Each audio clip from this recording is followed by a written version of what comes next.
Olá, turma!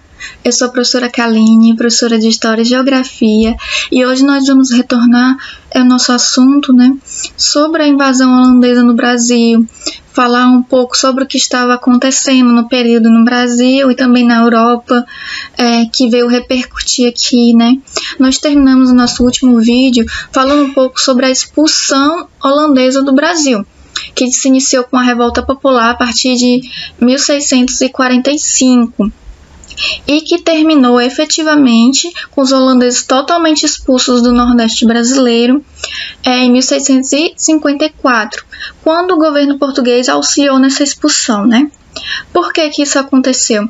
O governo português estava na saia justa, porque os holandeses ajudaram Portugal a retomar o poder deles. Lembra que eu falei que o poder de Portugal estava sobre o rei espanhol, certo? Então, como presente pelos holandeses terem ajudado, Portugal permitiu que os portugueses pudessem explorar legalmente a região que eles já haviam tomado por um período de 20 anos, certo?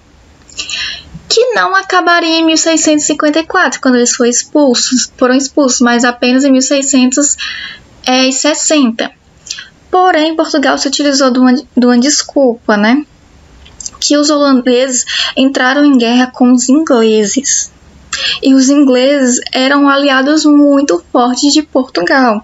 Então, se utilizando isso como desculpa, Portugal disse: não, peraí, vocês estão invadindo um país que é nosso amigo aqui, nosso brother.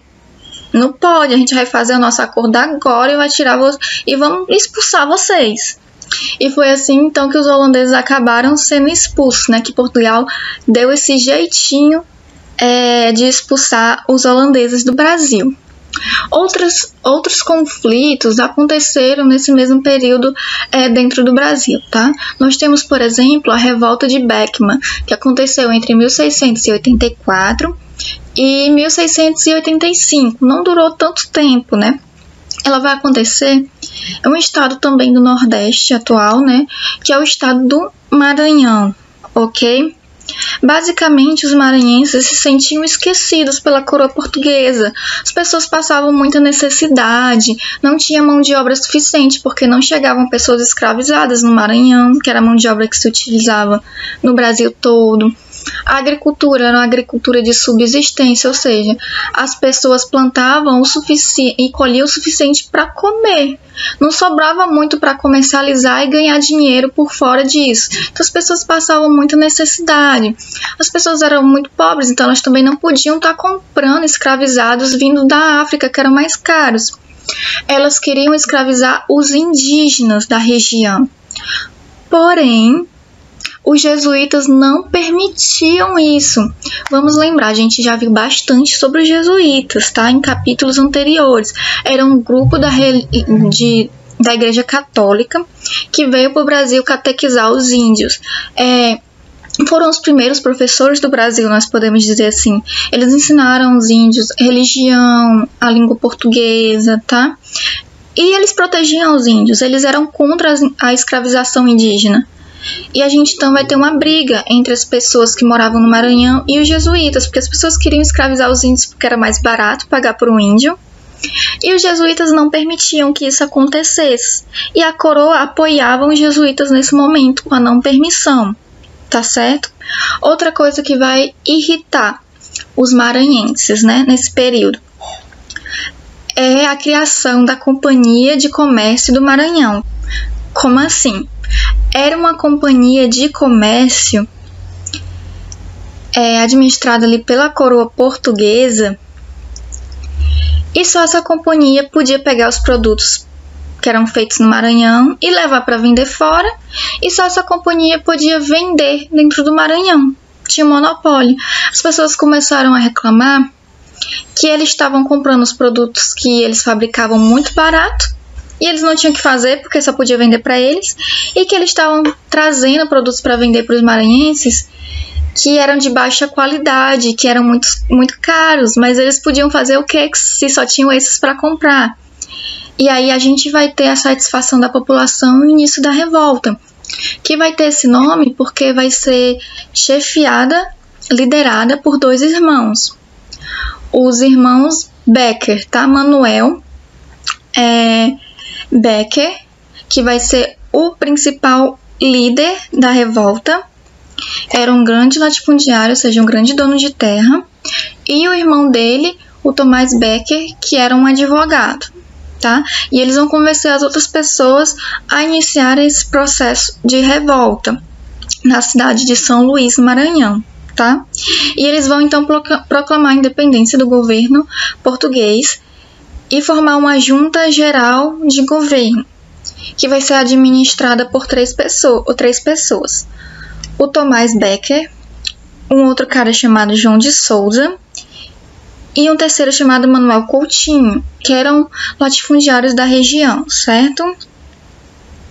Medidas que o governo tomou. Eles depuseram o capitão-mor da cidade, expulsaram os jesuítas, certo? Para poder terem direito a utilizarem os indígenas como escravos. A revolta durou mais de um ano, que foi, podemos dizer, foi até rápida, considerado contra as tantas que tivemos no Brasil. E ela acabou porque não se conseguiu apoio de outras províncias na época para se continuar a revolta. Então Portugal mandou uma esquadra portuguesa para acabar com o conflito, e dentro da esquadra já se vinha o novo governador da província do Maranhão, né? Que é o Gomes de Freire e Andrade. Então, nós tivemos o fim da revolta com soldados portugueses chegando, certo? Uma outra revolta que a gente vai ter antes da revolta dos Beckers é a Guerra dos Mascates, que vai acontecer em Pernambuco também, certo? Basicamente, o que a gente vai ter? Eu falo também porque a gente falou da invasão dos holandeses a Pernambuco, tá? A gente vai ter duas cidades de Pernambuco muito importantes, Olinda e Recife. Olinda, na época, era a capital de Pernambuco e era onde moravam os grandes proprietários de terra, os grandes senhores de engenho. Porém, eles estavam passando muita dificuldade financeira por conta das próprias guerras contra os holandeses, tiveram seus canaviais queimados, destruídos, né? E em Recife, a gente tinha uma classe de novos ricos nascendo, que eram os mascates, eram comerciantes, muitos deles de origem portuguesa, tá? Então, a gente vai ter uma disputa entre esses dois grupos. Os mascates eram quem estavam emprestando dinheiro para os donos de engenho de Olinda, para eles reconstruírem os seus engenhos. E esses donos de engenho reclamavam que os mascates cobravam juros muito altos por esses empréstimos, né? Fora desses dois grupos, as pessoas passavam muita necessidade, porque não tinha emprego para elas. O monopólio eram dos donos de engenho e dos mascates sobre a renda em Pernambuco, certo? E aí o governo resolveu elevar Recife a uma vila. E Recife ficava antes disso sobre o domínio de Olinda. Os donos de engenho não gostaram nem um pouco disso, porque isso daria mais poder aos mascates, que já tinham poder econômico, passariam também a ter poder político, né? E aí a gente vai ter o início de um conflito, tá bom? Em que a população de Olinda vai pegar em armas para tentar impedir que Recife se tornasse vila, ao mesmo tempo que a população de Recife vai pegar em armas para se defender do que estava acontecendo, né? No final das contas, nós vamos ter ali o controle do conflito pela coroa portuguesa, e a coroa portuguesa vai sim elevar Recife a uma vila.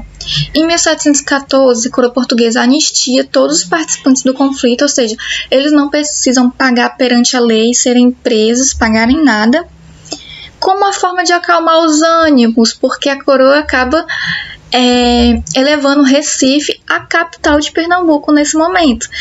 E até hoje Recife é a capital de Pernambuco, como a gente sabe, né? Então, gente, esse foi o nosso videozinho de hoje sobre esse assunto, né? do Brasil nesse período em que ele sofreu a invasão holandesa, tá? Espero que tenha ajudado vocês a entender um pouco mais sobre o capítulo e até mais.